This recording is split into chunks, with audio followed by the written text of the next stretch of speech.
है, बीजेपी में दो फाड़ होने वाली है। हर हालत में दो फाड़ होगी बीजेपी में। बीजेपी और आरएसएस में आपने देख लिया ना, युद्ध शुरू हो चुका है आपस में। अभी बाकी युद्ध शुरू हुआ है, फिर उसके बाद धीरे धीरे दूसरा युद्ध भी शुरू होगा। अब बीजेपी के लोग चाहेंगे छोड़ छोड़ के, जो आरएसएस के कट्टर समर्थक फिलहाल बीजेपी में है। आरएसएस ने आवाज करनी है और वो लोग निकल के महात्मा गांधी को जब गोली मारी थी नाथूराम गोडसे ने, सबसे पहले वो नीचे झुक के उसने पैर छुए थे और खड़े होने के बाद बापू को नमस्ते करी और गोली मार दी थी। तो इनमें कोई बड़ी बात नहीं है, सेम चीज़ है। आज वो पैर छू रहे हैं, कल को खड़े होकर पीठ में छुरा भोग देंगे, जिसे कहेगा बीजेपी के द्वारा कहा जाएगा कि हमारी पीठ में छुरा भोग दिया गया। बीजेपी के द्वारा कहा जाएगा कि नीतीश जी ने या नायडू जी ने हमारी पीठ में छुरा। जो सबसे बड़ी आज की डेट में इनका नासूर बना हुआ है, नीतीश कुमार जी लगातार उस पर मुख हो रहे हैं कि अग्निवीर स्कीम को रद्द करो। अभी अग्निवीर स्कीम को रद्द करेंगे तो फंसे, चलाएंगे तो फंसे। ये हर हालत में सांप से सुंदर वाली हालत हो गई है। उगले तो अंधा और निकले तो ये 6 महीने 4 महीने 6 महीने की गारंटी दी है, मैं 1 साल की मैक्सिमम दे रहा हूँ। साल के अंदर बीजेपी सरकार खत्म, क्योंकि ये गुंडागर्दी जो है ना इनकी, आज भी अगर ईमानदारी से वोटिंग हुई होती बैलेट पेपर से तो कांग्रेस की 250 सीट से ऊपर। मेरी कोई पर्सनल खुंदस किस बात की, क्या ले गए वो मेरा मोदी जी, लेकिन जो देश के हित में वो काम करना चाहिए उनमें से एक भी काम उन्होंने नहीं करा। उनके आप लगातार फैसले उठा के देख लो, उनके लगातार जुमले उठा के देख लो, उनके लगातार नौकरी प्रतिवर्ष दूंगा नहीं पूरा हुआ, गंगा साफ कर दूंगा नहीं पूरा हुआ, विदेशों में जमा काला धन वापस ले आऊंगा नहीं पूरा हुआ, सबको पक्की छत मिलेगी नहीं पूरा हुआ, हर घर में बिजली मंत्री आवास नहीं पूरा हुआ। सीतारमण जी ने बोला हमने 3 करोड़ पक्के मकान दे दिए, अगले दिन मोदी कह रहे हैं हमने 4 करोड़ पक्के मकान दे दिए। झूठ था ना, झूठ था तो सामने आ गया। क्या कहेंगे सर, जिस तरह से अभी जो सरकार बनी है जी, दोनों तरफ अलग अलग बराबर से बहुमत आया है, गणतंत्र है, क्या लग रहा है कब तक सरकार चलेगी जी? मैक्सिमम 6 महीने बस। इतने कॉन्फिडेंस कैसे बोलने की सर है इसका कॉन्फिडेंस। अभी मैं जहाँ तक मेरा अंदाजा मेरा आकलन है, सबसे पहले जुलाई के पहले सत्र शुरू होते हैं, अविश्वास प्रस्ताव आएगा, उसको ही पास करा लेंगे, लोकसभा में वो पास हो जाएगा। अगले 6 महीने के लिए सरकार सिक्योर हो जाएगी बस। अब यही 6 महीने जो मिलेंगे ना, यही 6 महीने मिलेंगे, इसके बाद इन्हें टाइम नहीं मिलेगा। यही 6 महीने का टाइम नहीं है। अच्छा, राहुल गांधी कल कह रहे हैं अगर मेरी बहन प्रियंका अगर लड़की होती वाराणसी से, हाँ जी, तो मोदी जीत नहीं पाते। ठीक कह रही है, ठीक कहा उन्होंने, बिल्कुल ठीक कहा है, कोई गलत नहीं कहा उन्होंने। अच्छा, प्रियंका गांधी जी का क्रेज है जो, लेकिन उसके बाद ऐसा है कि उन्होंने नहीं लड़ा, चलो कोई बात नहीं, नेक्स्ट टाइम सही। अभी एक सीट शायद वो रायबरेली की छोड़ेंगे, हो सकता है प्रियंका गांधी रायबरेली आए, हाँ, या वायनाड छोड़ेंगे, अभी फिलहाल डिसाइड नहीं हुआ है कौन सी सीट छोड़ते हैं। राहुल गांधी जी बात करते तो वो खुद अमेठी छोड़ के वो खुद क्यों वायनाड पहुंच गए? अमेठी कोई नहीं छोड़ी, अमेठी से आपने देख ही लिया, नतीजा अमेठी का सबके सामने है। राहुल गांधी वर्सेज और स्मृति ईरानी हो जाता पूरा चुनाव, सारे मीडिया वालों की सारी रोजी रोटी छीन ली कांग्रेसियों की, कांग्रेस ने ये तुरुप चाल चल के, सीधी सी बात कहता हूँ, सारे मीडिया की रोजी रोटी छीन ली।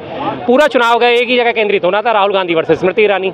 स्मृति ईरानी को खामा वेटेज मिल जानी थी, उसकी वेटेज खत्म कर दी, उनकी सीट खत्म कर दी, उन्हें लगा दिया खुड्डे लाइन, बस सबसे बड़ा मास्टर स्ट्रोक चला है।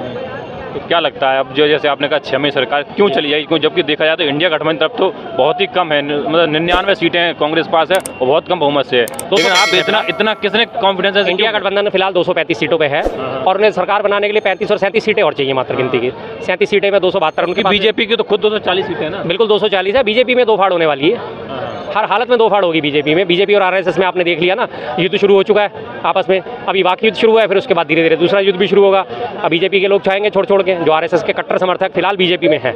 आरएसएस ने आवाज करनी है और वो लोग निकल के भागेंगे। हर हालत में तोड़फोड़ बचनी है। मोदी जी की तानाशाही से, अमित शाह की तानाशाही से सब परेशान है। उनके पास मौका नहीं था लोगों के पास जाने का। पिछली बार इनके पास बहुमत पूरा था 303 सीटों का, इसलिए किसी की हिम्मत नहीं पड़ रही थी कि वो छोड़ के निकले। लेकिन अब ये सब एक एक करके घर छोड़ के निकलेंगे, सब निकलेंगे एक एक करके। आप सबको कह रहे हैं छोड़ेंगे, लेकिन नीतीश जी ने तो देखा जब प्रधानमंत्री जब पार्लियामेंट थे तो उनके पैर छुए थे, आदर सम्मान सत्कार कर रहे थे और बहुत सारी बातें कर रहे थे, सब साथ में थे। आप कैसे ऐसे आदर सम्मान चलते रहते हैं? अगर उनके पैर छूने के और आदर सम्मान को देखा जाए तो इन्हीं नीतीश जी का थोड़े दिन पहले का बयान भी आप याद करो, मैं मर भी जाऊंगा लेकिन बीजेपी में नहीं जाऊंगा। और पलटवार में उसमें अमित शाह जी का बयान आता है कि हमारे दरवाजे भी के लिए नीतीश जी के हमेशा के लिए बंद हो गए बीजेपी के दरवाजे, लेकिन आज फिर गलवाइयाँ करे बैठे हैं। ये तो चलती रहती है, छोटी छोटी हरकतें इनकी, दुनिया को लल्लू बनाने के लिए, आम जनता को मूर्ख बनाने के लिए। लेकिन ये निकलना ही निकलना है, पक्का है इनका, ऐसे चाहे कुछ भी करते रहें। हमेशा देखा गया है पैर छू के और उसके बाद जैसे ही वो छुका, महात्मा गांधी को जब गोली मारी थी नाथूराम गोडसे ने, सबसे पहले वो नीचे झुक के उसने पैर छुए थे और खड़े होने के बाद बापू को नमस्ते करी और गोली मार दी थी।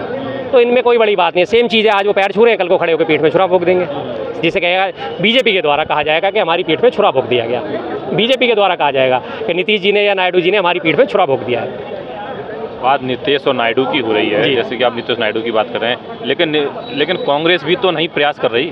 कांग्रेस प्रयास क्यों करे? अभी कांग्रेस प्रयास क्यों करे? आप जिस तरह से कहे 6 महीने सरकार से लिए, लेकिन कांग्रेस भी तो इंडिया गठबंधन वाले भी नहीं प्रयास कर रहे हैं। बिल्कुल नहीं प्रयास कर रहे, और अभी उन्होंने साफ कर दिया, खड़गे साहब ने साफ कर दिया, हमें भी सरकार बनाने का कोई प्रयास नहीं करेंगे, अभी भी आराम से हम देखेंगे। अभी जब ये टूट टूट के खुद ही अपने पास आएंगे तो हमें क्या जरूरत है साहब? हमें क्या जरूरत है? जब ये टूट टूट के अपने आप ही संपर्क करेंगे, ठीक है जी हम आपको समर्थन दे रहे हैं, आप सरकार बनाओ, हम आपको समर्थन दे रहे हैं, सरकार बनाओ, सीधी सी बात है। तो हम क्यों जबरदस्ती जाके पंगा लेना शुरू करें? हम क्यों अपने आप को कलंकित करें कि हाँ जाके हमने तोड़फोड़ वाली नीति अपनाई?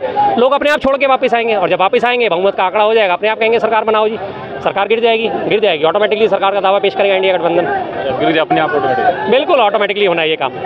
एक बात होती है रही कि पूरे समय अभी मंत्रालय बट गए, लेकिन जो स्पीकर का पद है, स्पीकर के पद को लेकर अभी भी जद्दोजहद है, और लगभग 16 तारीख से ही मैं मानता हूँ कि इस विधानसभा में सांसदों का शपथ ग्रहण समारोह है। तो क्या लगता है स्पीकर के पद पर सहमति बन पाएगी? इस तरह मंत्रालय में तो सारे नहीं बन पाएगी। स्पीकर का पद भी ये, जहाँ तक मुझे अंदाजा है, बीजेपी अपने पास ही रखना चाहेगी, क्योंकि बीजेपी की आदत है तोड़फोड़ की राजनीति करने की, और ये कोशिश अभी ये करेगी कि तेदेपा को जो तोड़े, नायडू साहब की पार्टी को या नीतीश कुमार की पार्टी को तोड़े, उनके सांसदों को प्रलोभन दे, और अगर वो इनको तोड़ के छोड़ के बीजेपी में शामिल होते हैं, स्पीकर इनका अपना होगा तो वो योग्य नहीं ठहराए जाएंगे, सीधी सी बात है। इसलिए स्पीकर पद भी जद्दोजहद बाकी चल रही है, और बना भी लें कोई बात नहीं, लेकिन ये तोड़फोड़ हर हालत में होनी है, सबने भागना ही भागना है, छोड़ छोड़ के निकलेंगे। लेकिन इस बार तो विपक्ष जो है बहुत मजबूत स्थिति में है। हाँ जी, मजबूत स्थिति में विपक्ष, तो क्या इस बार जो मोदी जी जैसे पिछले 10 साल में कर पाए उस तरह से चल पाएगा? बिल्कुल नहीं चलेगा। पहले दिन से आप देखो बैकफुट पे है सरकार, पहले दिन से उन्होंने अभी कल बोल दिया मोदी का परिवार अपने उसमें से हटा दो, आ गए लाइन पे। उधर से योगी जी ने घोषणाएं कर दी यूपी में करारी हार के बाद ही कि जितने भी रिक्त पद हैं वो भरे जाएंगे, और जितने भी पिछले पुराने पद हैं उनको भरा जाएगा, और नए पद सृजित करे जाएंगे। रोजगार के मुद्दे पे आ गए ना, अभी तक इन लोगों के मुंह से कभी रोजगार का मुद्दा उठता ही नहीं था, आज फौरन आ गए, सारी भर्तियां खोल दी, तैयारी कर दी, सब कुछ शुरुआत कर दी। और अग्निवीर जो सबसे बड़े आज की डेट में इनका नासूर बना हुआ है, नीतीश कुमार जी लगातार उस पर मुखर है कि अग्निवीर स्कीम को रद्द करो।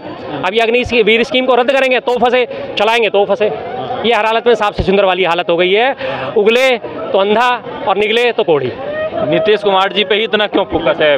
पक्ष का फिलहाल उनके पास सीट है, उनके पास नीतीश कुमार जी के पास सीट है, और उनका इतिहास पलटियां मारने का इसलिए फोकस है। तो नीतीश कुमार को ही क्यों पलटूबाज कहा जाता है? बीजेपी और आरजेडी क्यों नहीं कहा जाता? देखिए जी, इसलिए नहीं कहा जाता क्योंकि नीतीश जी कम से कम 4 या 5 बार पलटी मार चुके हैं, इस वजह से मैक्सिमम पलटी का अगर रिकॉर्ड देखा जाए तो अभी तक नीतीश कुमार जी के नाम है। नहीं, नीतीश कुमार जी के नाम है तो सामने वाला क्यों उनसे हाथ मिलाएगा? उनको भी तो देखिए, राजनीति है, चलती है, ऐसे है। राजनीति में कोई किसी का सगा नहीं होता, कोई किसी का दुश्मन नहीं होता, ना कोई स्थायी दोस्त ना कोई स्थायी दुश्मन। राजनीति हमेशा इसी तरह से चलती आई है, चलती रहेगी, यही सिस्टम है राजनीति का। तो क्या कहेंगे सरदार जी? देखा हो आप बोलिए, क्या कहेंगे जी? जिस तरह से अभी फोकस पूरा नीतीश कुमार के ऊपर बात चल रहा है, नीतीश कुमार जी और एनडीए की जो बात हो रही है कि इस बार एनडीए सरकार है, बीजेपी सरकार नहीं है। जी जी, क्या लग रहा है कब तक चलेगी सरकार? ये 6 महीने, शर्मा जी ने 6 महीने की गारंटी दी है, मैं 1 साल की मैक्सिमम दे रहा हूँ। आपने 6 महीने, आप 1 साल की? 1 साल की, क्योंकि 6 महीने तो ये पीरियड होगा। 6 महीने जो शर्मा जी ने बताया कि ये अपना पारित करेंगे 6 महीने का, जिसमें गारंटी होती है सरकार नहीं करेगी। मैक्सिमम 1 साल के अंदर बीजेपी गवर्नमेंट खुद टूटेगी, और इनके नीतीश और 1 साल के अंदर बीजेपी सरकार खत्म, क्योंकि ये गुंडागिर्दी जो है ना इनकी, आज भी अगर ईमानदारी से वोटिंग हुई होती बैलेट पेपर से तो कांग्रेस की 250 सीट से ऊपर होती। सबसे पहले चोट तो इन्होंने ईवीएम पे मुझे आज तक नहीं समझ में आया कि ईवीएम पे लोग खामोश क्यों हैं। ईवीएम पे खामोश हैं, ईवीएम पे लेके कांग्रेस कुछ नहीं बोल रही है, और आप लोग ईवीएम सवाल उठा रहे हैं। लेकिन पब्लिक, सुन लीजिए, पब्लिक सवाल उठा रही है, लेकिन ईवीएम से ही तो इतने सारे सांसद जीत के आए हैं। अभी भी आपको ईवीएम पे संदेह? मेरी बात सुनिए, दिल्ली की 7 सीटें, चलिए मैं चैलेंज कर रहा हूँ, वीवीपैट से आप बैलेट पेपर से करा लीजिए, इनकी 3 सीटें नहीं आएंगी। यूपी में क्यों जीत गए फिर? क्यों? अन्य जगह ये बीजेपी की, दिल्ली को अन्य जगह, मतलब जहाँ आप जीते जाओ वहाँ ठीक है, जहाँ हार जाओ तो ईवीएम? ऐसा नहीं, ये बड़े शातिर खिलाड़ी हैं, ये बहुत शातिर खिलाड़ी है, ये हर एक जगह नहीं करते। बीजेपी के कम से कम 42 सांसद जो है ना, वो सिर्फ 900,000 वोट से जीते हैं, जो कि पॉइंट नोट करने वाला है। वहाँ पे अखिलेश ने भी बोला वहाँ पे गड़बड़ी हुई है ईवीएम के अंदर। क्या कहेंगे जी, आप युवा हैं? हाँ जी, ये कह रहे हैं सर जी कि ईवीएम के दम पे इन्होंने इतनी जीते हैं। काफ़ी जगह तो शिकायतें आई थी ईवीएम की लगातार खराब होने की, लेकिन फिलहाल अब हम ईवीएम को विराम इसलिए देते हैं क्योंकि ईवीएम के मसले पर जो था 7 दिन का टाइम दिया गया था इलेक्शन कमीशन के थ्रू कि अगर आपको ईवीएम से कोई शिकायत है तो 7 दिन के अंदर अपनी शिकायत दर्ज कराएं, और अगर किसी भी पार्टी ने, किसी भी कैंडिडेट ने कोई शिकायत दर्ज नहीं कराई है तो इस मसले को हम यहीं खत्म करते हैं, जाहिर बात है। चलो भाई बंद शर्मा जी, सब कुछ हो गया जाओगे आज, बस हो गया काम के अंदर। जैसे आप लोग कह रहे हैं ईवीएम की विराम लग गया जी। है, तो जो रोजगार की बात हो रही थी और चुनाव में एक तरफ पीडीए की बात हो रही थी, अगर यूपी और राहुल गांधी कहते थे, राहुल गांधी लगातार बात करते, अखिलेश यादव लगातार अपनी बात कहते, तो क्या जो इंडिया गठबंधन बाकी में एकजुट हो पाएगा, नजर आ पाएगा? इंडिया गठबंधन की जब से शुरुआत हुई थी, जब से इसकी नींव डली थी, तभी से यहाँ पे सारे लोगों ने, सारे चैनल वालों ने, सारे भक्तों ने ये कहना शुरू कर दिया था, अरे इंडिया गठबंधन कहाँ है, बिखर गया तुम्हारा, ये हो गया, वो हो गया, वो छोड़ के भाग रहा है, ये छोड़ के भाग रहा है, तुम्हारा सीटों का बंटवारा नहीं हुआ, कैसे होगा। मैंने उस वक्त भी ये बात बोली थी, आप चिंता ना करिए, चुनावों की घोषणा एक बार हो जाने दीजिए, आचार संहिता लग जाने दीजिए, इंडिया गठबंधन अपना पूरा आकार लेके रहेगा। और वो हुआ, आकार भी लिया, मिलकर लड़े भी और अच्छी खासी सीट भी लेके आए हैं, तो कोई दिक्कत नहीं। और अभी भी एकजुट है। अब उनको सबको पता है हमें एकजुट रहने में ही फायदा है, सबकी विचारधारा सेम है। अगर अखिलेश जी की बात करी जाए तो उन्होंने पीडीए लेके चले, पिछड़ा दलित अल्पसंख्यक, वही कांग्रेस की विचारधारा है, पिछड़ों के लिए, अल्पसंख्यकों के लिए, दलितों के लिए काम करना है, सीधी सी बात है। तो जब विचारधारा मिल जाती हैं तो मेल तो अपने आप ही हो जाता है ना। सारी बातें चुनावों की और ये सब चीज़ें विचारधाराओं पे लड़े जाते हैं, विचारधारा एक जैसी हो गई तो सीधे, अब बीजेपी की सारी विचारधारा एक जैसी है तो सारे एक जैसे इकट्ठे बात करते हैं। उनके मुंह से आपने कभी नहीं सुना होगा बहन बेटियों के मतलब उनकी तारीफ करते हुए, क्योंकि जब उनका टॉप लेवल तारीफ नहीं करता, उन्हें वो गलत ठहरा देता है, तो नीचे वाले भी सारे गलत ठहराते हैं। तो कोई कहते हैं ना, बड़ी पुरानी कहावत है, ज्ञानी से ज्ञानी मिले करे ज्ञान की बात, मूर्ख से मूर्ख मिले चले जूता और लात, तो वही चीज़ साबित होती है। कांग्रेस आज दलित पिछड़ों की बात कर रही है, लेकिन अभी तक बीजेपी ने आदिवासी को और दलित को राष्ट्रपति बना दिया, लेकिन अभी तक कांग्रेस तो नहीं कर पाई। कैसा नहीं करे, आपने कैसे किस बात को कह दिया? आर के नारायण कौन थे? के आर नारायण साहब दलित ही तो थे, दलित थे। अल्पसंख्यक हुए डॉक्टर जाकिर हुसैन, डॉक्टर अहमद हिदायतुल्लाह जो हमारे राष्ट्रपति रह चुके हैं, क्या वो अल्पसंख्यक नहीं थे? कैसे आप? हाँ, अल्पसंख्यक थे, लेकिन जिस तरह से आज दलित भी तो रहे हैं, के आर नारायण साहब भी तो दलित थे। कांग्रेस ने सबको प्रतिनिधित्व दिया, आपने कैसे आप इस बात को कह सकते हो? बताइए कब नहीं दिया उन्होंने कांग्रेस को प्रतिनिधित्व? आप राष्ट्रपति बनाने की बात कर रहे हैं तो के आर नारायण क्या दलित नहीं थे? अल्पसंख्यकों की बात करते हैं तो अहमद हिदायतुल्लाह, डॉक्टर जाकिर हुसैन के दलित नहीं थे? थे ना, प्रधानमंत्री भी बनाया पहले हमारे शिक्षा। आदिवासी को पहली बार आदिवासी राष्ट्रपति बनाया, ठीक है, आदिवासी को राष्ट्रपति बनाया, अच्छी बात है, कोई दिक्कत नहीं है, आदिवासी को भी बना दें। अब हमारे जो है खड़गे साहब, वो क्या है? दलित है ना, पार्टी के अध्यक्ष है ना। इससे पहले सीताराम केसरी थे, दलित थे ना, पार्टी के अध्यक्ष रह चुके हैं ना। लगातार आप देखा जाए इतिहास उठा के, पार्टी के अध्यक्ष कितने सारे लोग रहे हैं, दलित रहे हैं, अल्पसंख्यक भी रहे हैं, क्रिश्चियन भी रहे हैं, सारे रहे हैं। तो ऐसा कोई नहीं है, कांग्रेस ने तो सभी दलों को प्रतिनिधित्व दिया, सभी धर्मों को, जातियों को लगातार प्रतिनिधित्व देकर उन्होंने अपना काम चलाया। पहले शिक्षा मंत्री मौलाना अबुल कलाम आजाद थे, तो पहले रक्षा मंत्री हमारे डॉक्टर बलदेव सिंह थे, पहले हमारे कानून मंत्री डॉक्टर बी आर अम्बेडकर थे, दलित भी थे, सिख भी थे, और उधर से वो भी थे, सारे थे। कोई इसने किसी हर उसने तो उसको दिया है प्रतिनिधित्व। आप जैसे डॉक्टर अंबेडकर की बात करिए, और इस चुनाव में खासकर विपक्ष की तरफ से मुद्दा चलता था कि संविधान खतरे में है, और राहुल गांधी भी संविधान दिखा के बात करते थे, उधर यूपी पीडीए की बात होती थी। जी, तो क्या लगता है संविधान बाकी में खतरे में था? बिल्कुल खतरे में था। इन लोगों की मंशा थी इस बार हमें 400 पार करा दो, हम संविधान को पूरा का पूरा संविधान बदल देंगे। संविधान संशोधन होना और पूरा संविधान बदलना, दोनों चीज़ों में फ़र्क है। जिसकी ये बात करते थे काउंटर क्लेम के, नहीं, क्या कांग्रेस ने कभी संविधान नहीं बदला, उसे बदलना नहीं कहते, उसे संविधान संशोधन कहते हैं।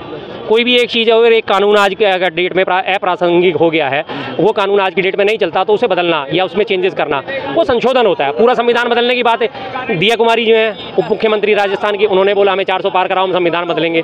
अजय वहाँ से इनके वो थे लल्लू सिंह, उन्होंने बोला हमें संविधान। अनंत हेगड़े, शुरुआत उन्होंने करी, लेकिन मोदी जी ने कभी उनको विरोध नहीं करा, कभी उनको नहीं कहा कि ये लोग गलत बोल रहे हैं, हमारी ऐसी कोई मंशा नहीं है।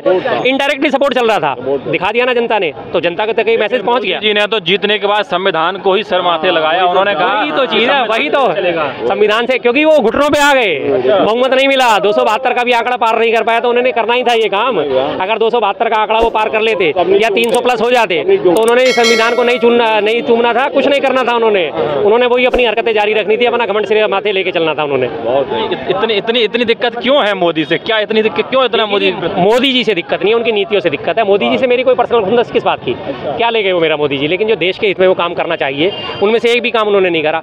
उनके आप लगातार फैसले उठा के देख लो, उनके लगातार जुमले उठा के देख लो, उनके लगातार वादे उठा के देख लो, एक भी वादा 2024 तक भी पूरा हुआ? 2014 से लेकर पूरे 10 सालों में 2 करोड़ नौकरी प्रतिवर्ष दूंगा, नहीं पूरा हुआ। गंगा साफ कर दूंगा, नहीं पूरा हुआ। विदेशों में जमा काला धन वापस ले आऊंगा, नहीं पूरा हुआ। सबको पक्की छत मिलेगी, नहीं पूरा हुआ। हर घर में प्रधानमंत्री आवास नहीं पूरा हुआ। ये तो रहे हैं प्रधानमंत्री आवास, कैसे दे रहे हैं वो, कैसे दे रहे हैं? जैसे पश्चिम बंगाल में दिया था लक्ष्मी देवी को, पोस्टर छाप दिया, उसकी फोटो छाप दी, लक्ष्मी देवी को हमने घर दे दिया। पत्रकार जा रहे हैं पता करें, लक्ष्मी देवी जी आपको घर मिल गया, कौन सा घर मिल गया? भाई मुझे कैसा घर मिल गया? ये आपकी तो पूरी फोटो छपी हुई है अखबारों में, बड़े बड़े होल्डिंग लग रहे हैं। उसने अपना मकान दिखाया, मैं तो यहाँ पीछे रहती हूँ, 500 रुपये महीने किराए पे, मुझे कौन सा मकान कब में मिल गया? वही हालत है। और पीछे लोग लोकसभा सत्र में आपने देखा था ना, निर्मला सीतारमण जी ने बोला हमने 3 करोड़ पक्के मकान दे दिए, अगले दिन ही मोदी कह रहे हैं हमने 4 करोड़ पक्के मकान दे दिए। झूठ था ना, झूठ था तो सामने आ गया। सच्चाई होती तो दोनों का मत एक ही होता ना, 3 होते या 4 होता, फिगर एक ही रहता। सीधा 3 और 4 करोड़ के बीच में झूला झूल रहे हैं, कोई दिक्कत नहीं। झूठ बोल रहे हैं, झूठ बोल के आपको याद नहीं रहेगा। सच्चाई हमेशा सच्चाई रहेगी, सीधी सी बात है। झूठ आपको याद रखना पड़ेगा कि मैंने सुबह झूठ क्या बोला था, मुझे शाम को वही दोबारा बोलना है, क्या कहना है। और सच्चाई तो सच्चाई है। आपकी जेब में 100 रुपये सुबह और 100 रुपये शाम को है। आपसे कोई भी पूछ लेगा भाई सुबह कितने थे, 100 थे, आप कितने 100 हैं। आप झूठ बोलोगे कि सुबह का बोल दिया आपने 130 थे, आप बोल रहे हो आप 95, आपको खुद ही याद नहीं है। सीधी सी बात है, झूठ हमेशा पकड़ा जाता है। मोदी झूठ बोल रहे हैं पक्के। आप इंटरनेट पे सर्च कर लो, दुनिया का सबसे झूठा प्रधानमंत्री कौन, सबसे पहले मोदी जी का नाम निकल। देश का यशस्वी प्रधानमंत्री, देश का मान बढ़ाया विदेशों में, आप कह रहे कि झूठे हैं। कैसा मान बढ़ाया विदेशों में? कौन से विदेश में होना? डंका बजता है। कौन से डंका बज रहा है? कैसा डंका बज रहा है? आप इनकी पिछली हिस्ट्री उठा के देखो। ऑस्ट्रेलिया में गए, ऑस्ट्रेलिया के प्रधानमंत्री ने इनको बॉस कह दिया, सारा मीडिया झूम पड़ा, अरे ऑस्ट्रेलिया के प्रधानमंत्री ने बॉस कह दिया, बॉस कह दिया, वाह वाह वाह वाह वाह। जिस दिन ऑस्ट्रेलिया से प्लेन टेक ऑफ हुआ, अगले दिन ही ऑस्ट्रेलिया ने हमारे 6 राज्यों के स्टूडेंट जो है वो बैन कर दिए। बच गया डंका। 6 स्टूडेंट अगले दिन ही बैन कर दिए, 6 राज्यों के स्टूडेंट के। इन तुम्हारे भारत के 6 राज्यों के स्टूडेंट्स को हम अपने यहाँ वीज़ा नहीं देंगे। बच गया डंका। साउथ अफ्रीका गए सम्मेलन में भाग लेने के लिए, प्लेन में बैठे रहे, कोई रिसीव करने नहीं आया। बच गया डंका। फिर खबर भेज रहे, अरे भाई प्रधानमंत्री आया मैं रिसीव करने आओ। उन्होंने कैबिनेट मंत्री भेज दिया कि ये लेवल का नहीं है, दूसरा भेजो। 3 घंटे प्लेन में बैठे रहे, उसके बाद जाके वहाँ से उन्होंने एक सीनियर कैबिनेट मंत्री को भेजा, वो उन्हें रिसीव करके ले जा रहा है। ऐसा डंका बसता है यार? कैसी बातें। अब क्या पोल खोले, अच्छा नहीं लगता। बड़े आदमी हैं, प्रधानमंत्री हैं, इतनी भी बातें बोलनी अच्छी नहीं लगती। क्या कहेंगे सर जी किसके बारे में? किसके बारे में? जैसे सर जी कह रहे हैं कि प्रधानमंत्री के कहे कि आप ही तो बोल रहे हैं, छोड़िए। जो देश का भला करता है ना, उसको जीवन में बुराई मिलती है। कौन भला कर रहा है देश का? एक मिनट जो, कौन भला कर रहा है देश का? नरेंद्र मोदी जी भला कर दिया देश का। उन्होंने अभी भाई साहब ने भला गिना। ऐसा है, इनके अपने विचार हैं, एक चाय वाला है, इनके अपने विचार हैं। अच्छा, जो आदमी देश के बारे में, देश के अंदर रह के वो ये नहीं जान रहा कि हमारे साथ क्या हो रहा है। अच्छा, क्या हो रहा है बता दीजिए। आपको सारा पता है। नहीं, आप बता दीजिए ना, आपने आप बता दीजिए। आप ये देखो ना, भाई साहब भी बताएं सर जी, आप भी बता दीजिए। आप ये देखो, रामपुर के अंदर एक पोल के बूथ के ऊपर 22,316 वोटें थी। मोदी ने 532 मकान बना के दिए, बिजली बना के दी हैं। और मोदी ने सुनो, उन्होंने क्या किया? 6 वोटें दी मोदी को, मकान भी लिया और मकान सरकार ने पैसा भी दिया। और फिर क्या किया? तो ये समझो, देश के अंदर जितना मर्जी मोदी, अभी किसानों के लिए कितना बड़ा उनने जो भी, तो वो किसान सड़कों पे आ जाते हैं भैया। भाई किसान ऐसा है, किसान बोलिए आप बोलिए, आ गया नहीं बस हो गया।